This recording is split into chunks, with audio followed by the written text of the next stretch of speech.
పెట్ పేరెంట్స్కి. ఇప్పుడు దీన్ని చూడకనే జనాల్లో ఒక క్వశ్చన్ రేజ్ అవుతుంది, ఎందుకంటే డిఫరెంట్ బ్రీడ్స్ ఉంటాయి కదా పెట్స్, ప్రతి బ్రీడ్ కి వాడొచ్చా, మా బ్రీడ్ కి వాడొచ్చా లేదని అది కూడా క్లారిటీ ఇచ్చేయండి. మోస్ట్లీ షాంపూస్లో అంత బ్రీడ్ స్పెసిఫిక్ ఏమి ఉండదు, వాడొచ్చు. కాకపోతే దాంట్లో మీరు పెట్ పేరెంట్స్ చూసుకోవాల్సింది అది మెడికేటెడా నాన్ మెడికేటెడా. నా పెట్కి ఇట్లా స్కిన్ ఇష్యూ ఉందంటే ఈ టైప్ ఆఫ్ షాంపూస్ యూస్ చేయాలి, లేదు నార్మల్ రెగ్యులర్ హెల్దీ ఫర్ ఉంది, హెల్దీ స్కాల్ప్ ఉంది అంటే okay will go for regular shampoo.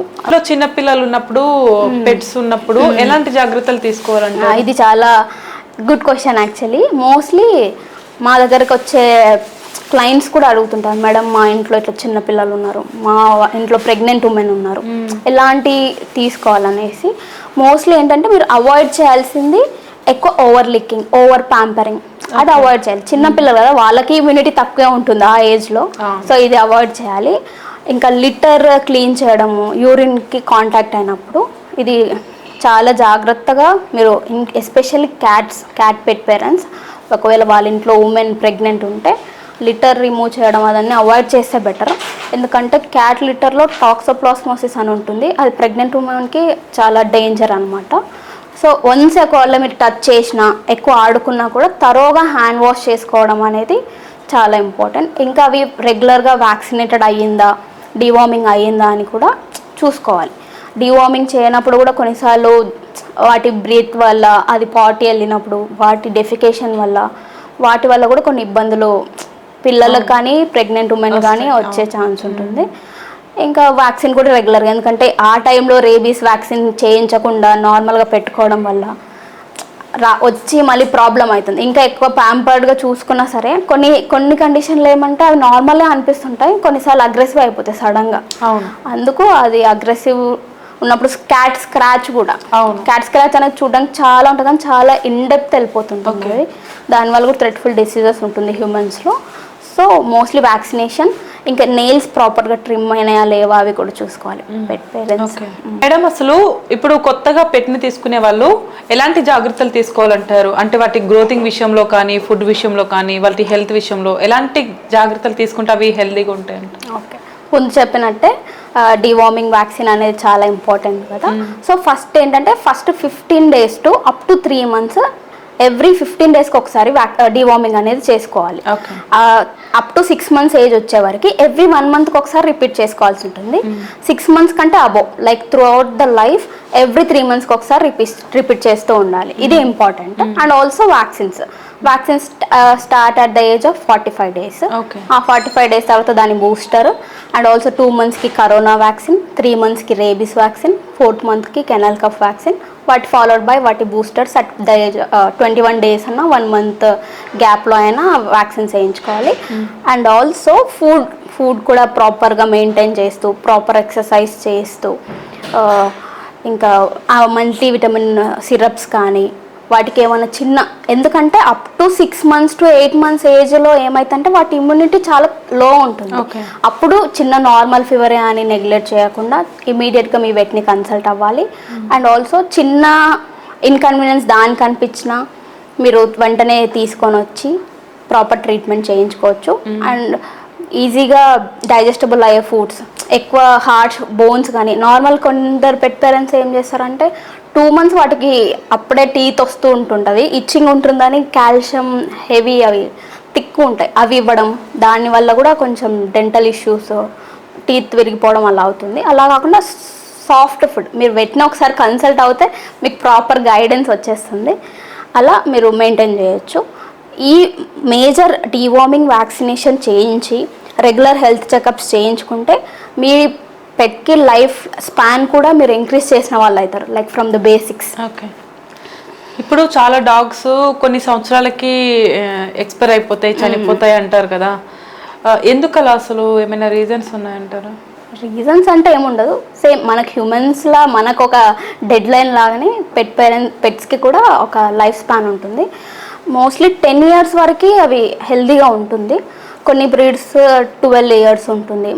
మేము రీసెంట్గా మా పెట్ బోర్డింగ్లో 18 years డాగ్ని కూడా చూసాం రీసెంట్గా. అది పొమేరియన్ బ్రీడ్స్ అనేవి అవి ఎక్కువ డేస్ వాటికి లైఫ్ స్పాన్ ఉంటుంది, అవి జెనెటిక్స్ బేసికల్లీ. 14 to 15 years చూసిన డాగ్స్ ఉన్నాయి, 18 years, 16 years ఇలాంటి డాగ్స్ మేము చాలా చూసాము. ఇప్పుడు 10 years ఎండింగ్ డెడ్ లైన్ అనుకుందాము. ఒకవేళ ఆ డాగ్ హెల్దీగా ఉందనుకోండి, అది ఇంకో 1 year అలా 1 year ఛాన్స్ ఛాన్స్ ఉంటుంది. మీరు అదే చెప్తున్నాను, మీరు ప్రాపర్గా చూస్తూ వాటికి రెగ్యులర్ హెల్త్ చెకప్ చేయించు ఉంటుందంటే మీరు దాన్ని ఈజీగా వాటి లైఫ్ స్పాన్ ఈజీగా పెంచవచ్చు. 1-2 years మీతో పాటు ఎక్కువసేపు ఉంటుంది, దానికి హ్యాపీ, మీరు కూడా హ్యాపీ. ఓకే. అండ్ ఇప్పుడు వీధి కుక్కలకు లేదా పిల్లులకు ఈ టీకాలు వేయించడం వల్ల సమాజానికి ఎలాంటి అంటే బెనిఫిట్స్ ఉంటాయి? ఎలాంటి బెనిఫిట్స్ ఉంటాయి? కరెక్టే అది క్వశ్చన్. ఎందుకు వేయించాలి అంటారు. ఎందుకు మేడం మేము ఎందుకు వేయించాలి వ్యాక్సిన్లో అని అంటుంటారు. వ్యాక్సిన్స్ ఏంటంటే మోస్ట్లీ రేబీస్. వన్స్ మీకు డాగ్ బైట్ అయ్యి సిమ్టమ్స్ వచ్చిందంటే అది ఫ్యాటల్, దానికి ఇంకేం చేయలేం. అలాంటి డేంజరస్ డిసీజెస్ని తప్పించుకోవడం కంటే ఒక వ్యాక్సిన్ వేయిస్తే బెటర్ అన్నట్టు. దానివల్ల అండ్ ఆల్సో వ్యాక్సిన్స్ వేయించడం వల్ల ఏమవుతుందంటే ఇన్ఫెక్షన్స్ డిసీజెస్ స్ప్రెడ్ అవ్వడం ఆగిపోతుంది. ఒక దాంతో ఆగిపోయేదాన్ని వేరే వేయకుండా వేరే డాగ్స్కి స్ప్రెడ్ అయ్యి అక్కడ నుంచి మళ్ళీ హ్యూమన్స్కి వచ్చి అదంతా చైన్ని మనం అక్కడితో బ్రేక్ చేయొచ్చు వ్యాక్సిన్స్ వల్ల. So cats and dogs rabies vaccine, mostly street dogs అంటే రేబీస్ వ్యాక్సిన్ అనేది చాలా ఇంపార్టెంట్, మస్ట్ కూడా యాక్చువల్లీ. అది చేయడం వల్ల మనకు జూనోటిక్ డిసీజెస్ ఏం స్ప్రెడ్ కాకుండా అండ్ ఆల్సో వాటి నుంచి వాటికి కూడా dog to dog and dog to human transmission కూడా అవాయిడ్ చేయొచ్చు. కొన్ని డాగ్స్ ఇప్పుడు మనం చూస్తున్నాం రెగ్యులర్ గా పెట్ పేరెంట్స్ మీదనే అటాక్ చేస్తున్న సిచ్యువేషన్స్ ఉన్నాయి కదా చాలా. అది ఎలాంటి సిచ్యువేషన్లో జరుగుతుంది, అసలు ఎందుకు జరుగుతుంది అంటారు? మోస్ట్లీ దానికి మల్టిపుల్ రీజన్స్ ఉండొచ్చు. ఏంటంటే అది కొన్నిసార్లు వాటికి ఇన్బిల్ట్, కొన్నిసార్లు అది చాలా ఎక్కువ సఫర్ అవుతుండొచ్చు, లైక్ పెయిన్ కానీ. మోస్ట్లీ సిక్డ్ డాగ్స్ ఏమవుతుందంటే మీరు చిన్న మూమెంట్ ఇచ్చినా అది ఆల్రెడీ పెయిన్లో ఉంటుంది. అది ఏమని ఫీల్ అవుతుందంటే నాకు ఇంకేమన్నా హార్మ్ చేస్తున్నారేమో అలా అని ఫీల్ అయ్యి అవి అటాక్ చేయడం, అటాకింగ్ మోడ్లోకి వస్తుంటుంది మోస్ట్లీ. అందుకే మనము చాలా సైలెంట్ ఉన్న డాగ్ అటాక్ చేయడము అలా చూస్తుంటాము. వాటికి ఏంటంటే అవి వాటిని కాపాడాలనుకుంటుంది, దానిలో మనుషుల పైన అటాక్ చేస్తుంది. అదేమో ఇంటెన్షనల్గా చేయాలని కాదు, అది వాటిని సేవ్ చేసుకోవాలి అన్న వాటిలో మిగతా వాళ్ళని అటాక్ చేస్తుంది. పెట్ పేరెంట్స్ కూడా, ఎందుకంటే ఆ పెయిన్లో అవేమనుకుంటారంటే నన్నేమో చేస్తున్నారు అనే ఫీలింగ్ వాటికి ఉంటుంది కాబట్టి రివర్స్ మనకు అటాక్ చేస్తూ ఉంటుంది. ఇప్పుడు ఇలాంటివి జరుగుతున్నాయి కదా, ఇట్లా సడన్ గా అటాక్ చేయడం ఇలాంటివి జరిగినప్పుడు ప్రజలు నెగిటివ్ గా అసలు అవసరం లేదు ఈ కుక్కలన్నిటిని చంపేయండి అలా మాట్లాడతారు కదా, దాని గురించి మీరు ఎలా రియాక్ట్ అవుతారు ఒక పెట్ లవర్ గా? యాక్చువల్ అది part of our food chain లాగా. అంటే మనం ఎలా ఉన్నామో అవి కూడా ఉన్నాయి, వాటిని సడన్గా తీసేయండి అని అంటే అది కూడా తప్పే. ముందు నుంచి అవి ఉన్నాయి, వాటి ఉన్న ప్లేస్లో మనం వచ్చాం, అవి ముందు నుంచే ఉన్నాయి, మనం జాయిన్ అయినాం అంతే. సో వాటిని అలా తీసేయడం అంటూ ఏం లేదు. ప్రోస్ అండ్ కాన్స్, కొన్నిసార్లు అటాక్స్ అయినాయి, అది నిజమే, చాలామంది లైఫ్స్ కూడా పోయినాయి. కానీ మోస్ట్లీ అవి మీరు ప్రాపర్గా ఇంట్లో మోస్ట్లీ పెట్ పేరెంట్స్ ఎందుకు పెంచుకోవాలి మేము అని అంటుంటారు కదా, పెంచుకుంటే ఏంటంటే మీకు మెంటల్ స్ట్రెస్ అనేది ఉండదు సగం. ఇంట్లో ఆఫీస్ వర్క్, ఐటీ ఎంప్లాయీస్ ఇవందరూ ఉన్నట్టు వాళ్ళ స్ట్రెస్ ఎక్కువైపోతే ఇంటికి వచ్చి మళ్ళీ అదే స్ట్రెస్ని కంటిన్యూ చేయకుండా ఇంటికి రాగానే అది ఒక స్ట్రెస్ బస్టర్ లాగా అయిపోతుంది. దాంతో ఆడుకుంటే ఎమోషనల్లీ చాలా అటాచ్మెంట్ ఉంటుంది మీకు, అఫెక్షన్.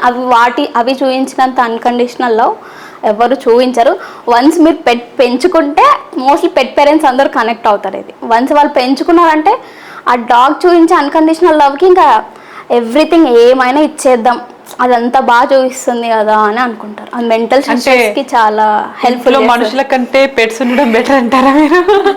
అలా ఏం లేదు, ఇద్దరు ఈక్వలే, అలా ఏం కాదు. కానీ మనుషులు పెట్స్ రెండు ఈక్వల్ అంటారు. ఆల్మోస్ట్ అంతే. ఎందుకంటే అవి చూపించినంత లవ్ ఒకసారి మీరు ఎంత హార్డ్ కోర్ అయినా సరే, మీరు ఎంత హార్డ్, మీరు ఎమోషన్సే మీకు లేవు అనుకున్న పర్సన్ కూడా ఒకసారి పెట్ని పెంచుకొని చూడండి, అది చూపించే లవ్కి మీరు వాటికి స్లేవ్ అయిపోతారు. అసలు వాటి చూపించే లవ్ అలా ఉంటుంది. మేము ఇక్కడ చూస్తూ ఉంటాం కాబట్టి మాకే అనిపిస్తుంది అలా చాలా చాలా ఎమోషనల్లీ అటాచ్డ్ ఉంటాం. వాటికి ఏమైనా చిన్న ఇన్కన్వీనియన్స్ అయినా మనం చూడలేము. మోస్ట్లీ చెప్పవు కాబట్టి ఇంకా ఎక్కువ వాటికి అటాచ్మెంట్ అనేది పెరుగుతుంది. ఇంకా మనకు మోస్ట్లీ ఇప్పుడు మనం ఎయిర్పోర్ట్స్లో కూడా చూస్తున్నాం, లైక్ థెరపీ లాగా డాగ్స్ని కూడా పెడుతున్నారని. ఏంటంటే వాటితో ఉంటుంది ఒక ఫీలింగ్, అది ఎక్స్ప్రెస్ చేయలేనిది, యాక్చువల్లీ ఉన్న వాళ్ళకి తెలుస్తుంది అది. ఇప్పుడు మీ దగ్గరికి ట్రీట్మెంట్కి కాకుండా పెట్స్కి ఫుడ్ కోసం వస్తారు కదా, అంటే మిమ్మల్ని మీ ఒపీనియన్ తీసుకున్నాకనే వాటికి ఫుడ్ తీసుకుంటారా? మీ దగ్గర అన్ని ఫుడ్స్ అవైలబుల్? ఫుడ్స్ అన్ని అవైలబుల్ ఉన్నాయి, అన్ని బ్రాండ్స్ ఉన్నాయి. మీకు ఎలాంటి లైక్ అడుగుతారు మేడం ఇప్పుడే తీసుకున్నాం ఎలాంటి ఫుడ్ తీసుకోవాలి అంటే కూడా మనకు ప్రాపర్గా మనము ఒక స్కెడ్యూల్ ప్రకారం ఈ ఏజ్లో ఇది తీసుకోండి అని మనం గైడ్ చేస్తూ ఉంటాం పేరెంట్స్కి.